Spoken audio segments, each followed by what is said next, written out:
All right, so the SEC released a complaint against Goldman Sachs today, and that complaint states basically that one of the products that they had put together to sell to investors in its marketing had some misleading information.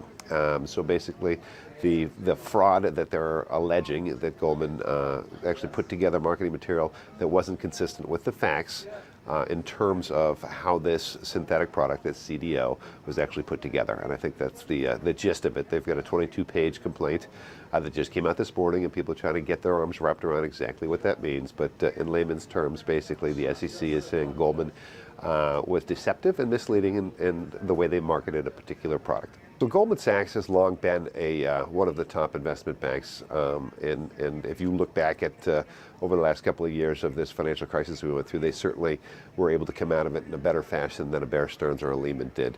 They've got a reputation for having very, very aggressive trading and very, very smart people working there. That's long been the case. They've had decades of the reputation of being one of the top investment banks. And they certainly seem to have come out of the financial crisis in better shape than some of their competitors did. Well, again, this is something that will be played out in a public forum. So, what happens is, like with any other charge that is brought, it's going to be played out in a public forum. There will be closure to this, and people will move on. I think it's it's hard to know what that time frame is. Does that mean we're going to find out, what that resolution is in 2 days or 2 months? Very difficult to know, but I think what will happen in the near term is that the market's going to try to react to this and effectively price that in.